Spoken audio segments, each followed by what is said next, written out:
अर्जुन ने पूछा, हे जनार्दन, यदि आपके मत से कम बुद्धि श्रेष्ठ हैं तो केशव मुझे इस घोर कर्म में क्यों लगाते हो। मिले हुए वचनों से आप मेरी बुद्धि को भ्रम में डाल रहे हैं। निश्चय करके मुझे बताइए जिससे मैं कल्याण को प्राप्त हो सकूं। भगवान श्री कृष्ण जी बोले, हे निष्पाप अर्जुन, मैं पहले समझा चुका हूँ कि इस लोक में दो प्रकार की निष्ठा कही गई है। एक तो सांख्य लोगों के लिए ध्यान योग तथा दूसरा योगियों के लिए कर्म योग। कर्मों को प्रारंभ न करने से ही कोई निष्कर्म नहीं कहलाता और कर्मों को त्याग करके संन्यास ग्रहण करने से ही किसी को सिद्धि नहीं मिलती। मनुष्य क्षण भर भी कर्म किए बिना नहीं रह सकता। प्रकृति के गुण ही सब मनुष्यों को कुछ न कुछ कर्म करने में लगाते हैं। जो अज्ञानी कर्मेंद्रियों को रोककर आत्मचिंतन करने के बहाने विषयों की चिंता करता है, वह पाखंडी मिथ्याचारी कहलाता है। हे पार्थ, जो इंद्रियों को मन से दमन कर और विषयों में प्रवृत्त न होने देने से उनके अपने कार्य में लेता है, वह कर्म योग का अभ्यास करता है और श्रेष्ठ कहलाता है। अपने धर्म के अनुसार नियमित रूप से कर्म के करने पर कर्म को अच्छा माना गया है। बिना कर्म के किए तुम्हारे शरीर का निर्वाह नहीं हो सकता। हे पार्थ, यज्ञ के निमित्त किए जाने वाले कर्मों को छोड़कर जितने कर्म हैं उनके करने से मनुष्य का बंधन होता है। अतएव तुम फल की इच्छा त्याग कर यज्ञ के लिए कर्म करो। सृष्टि के आरंभ काल से ही ब्रह्मा जी ने यज्ञ सहित प्रजा को उत्पन्न कर प्रजा से कहा था, तुम यज्ञादि कर्म करके वृद्धि को प्राप्त हो। यही कर्म तुम्हारे निमित्त कामधेनु होवेंगे। इस यज्ञ से तुम देवताओं को संतुष्ट करते रहो और देवता भी तुम्हें संतुष्ट करते रहेंगे।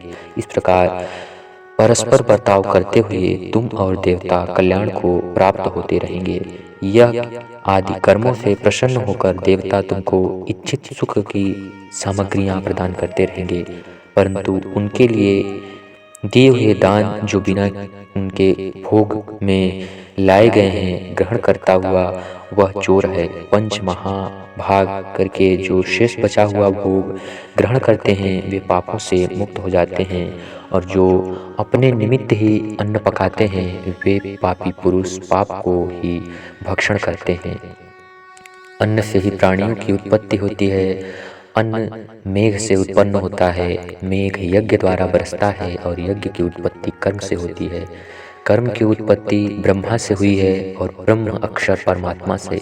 इस कारण सदा पदार्थों में रहने वाला जो ब्रह्म है वह सब यज्ञों में प्रस्तुत है। हे अर्जुन, इस प्रकार चलाए हुए कर्म चक्र के अनुसार जो नहीं चल पाता वह महापापमय है और उनका जीवन व्यर्थ है। जो पुरुष आत्मा में ही निवास करता है और आत्मानंद अनुभव तृप्त रहता है, आत्मा में ही संतुष्ट है, उससे कुछ भी पदार्थ शेष नहीं है। वह कर्म करे या ना करे उसको कोई प्रयोजन नहीं रहता। अपना लाभ करा लेने की भी उसे कोई आवश्यकता नहीं जरूरत पड़ती। इसलिए तुम भी फल की इच्छा त्याग कर कर्तव्य का पालन करो, क्योंकि फल की इच्छा त्याग कर कर्म करने वाला पुरुष मोक्ष को प्राप्त होता है। तुझको तीनों लोकों में भी कर्म शेष रहा और न कोई अप्राप्य वस्तु प्राप्त करनी है तो कर्म में लग। फिर भी मैं कर्म करता हूँ। यदि हम ही आलस्य में आकर कर्मों को नहीं करेंगे तो अन्य मनुष्य भी हमारे ही पथ का अनुसरण करेंगे। इसमें मैं कर्म न करूं तो सब लोग भी कर्म न करने से नष्ट हो जाएंगे। इससे मैं वर्ण संकरों के उत्पन्न करने का हेतु बनकर प्रजा को नष्ट करने वाला समझा जाऊंगा। जिस प्रकार अज्ञानी फल की इच्छा करके कर्म करता है, वैसे ही धन की इच्छा न करते हुए ज्ञान को लोक शिक्षा के इच्छा करते हुए कर्म करना उचित है। कर्म में आसक्त अज्ञानियों की बुद्धि में ज्ञानी भेदभाव उत्पन्न न करें, परंतु आप स्वयं कर्म न करें इसमें प्रसन्नता नहीं होनी चाहिए।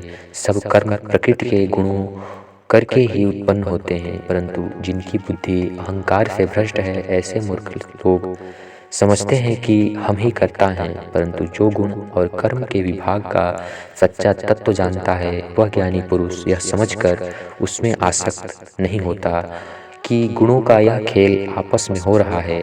आध्यात्म बुद्धि से तुम सब कर्मों को मुझसे अर्पण करके फलों की आशा ममता को छोड़कर संग्राम करो। हे पार्थ, जो पुरुष श्रद्धापूर्वक भगवान के इस मत के अनुसार आचरण करते हैं वे लोग कर्म बंधन से मुक्त हो जाते हैं। जो अज्ञानी इसको नहीं ग्रहण कर पाते वे संपूर्ण ज्ञान से रहित हैं। उनको नष्ट हुआ जानो। अपना कठिन धर्म भी दूसरों के सहज धर्म से हितकर होता है। स्वधर्म में मरना भी कल्याणकारक है, परंतु अन्य धर्म भयानक हैं। अर्जुन ने पूछा, हे विश्वनंदन, पुरुष को पाप करने की इच्छा न होते हुए भी उसे कौन बलात्कार पाप के मार्ग में प्रवृत्त करता है? कृष्ण जी बोले, रजोगुण से उत्पन्न होने वाला काम व क्रोध मनुष्य को पाप मार्ग में ले जाता है। इसे करके उत्पन्न इच्छा की कभी तृप्ति नहीं हो पाती। ये महापापी और महान शत्रु है। जैसे अग्नि, धूल, दर्पण और झिल्ली से गर्भ का बदलाव ढका हुआ है, उसी प्रकार विषय की इच्छा से आत्मज्ञान का पर्दा ढका हुआ है। इंद्रियां, मन और बुद्धि इस काम के आश्रय स्थान हैं। इनके सहारे विषयेच्छा ज्ञान की आच्छादित करके जीव को मोहित कर लेती हैं। एवं तुम सर्वप्रथम इंद्रियों को वश में करके ज्ञान और विज्ञान को नष्ट करने वाले इस पापी काम को अवश्य ही जीतो। कहते हैं कि इंद्रियों में सबसे प्रबल मन है। इस प्रकार जो बुद्धि से परे हैं उस आत्मा को जानकर निश्चयात्मक बुद्धि द्वारा मन को निश्चल करें। हे महाबाहो, तुम दुर्धर शत्रु को जीत लो। यही भगवान का उपदेश है। अगर जानकारी अच्छी लगी हो तो हमारे YouTube चैनल पद्मा ज्ञान गृह को सब्सक्राइब करना ना भूलें तथा अगले अध्याय के लिए हमारा चैनल विजिट करना ना भूलें। डिस्क्रिप्शन में दिए गए लिंक पर क्लिक करने पर आपको आगे की वीडियो मिल जाएंगी। Thank you.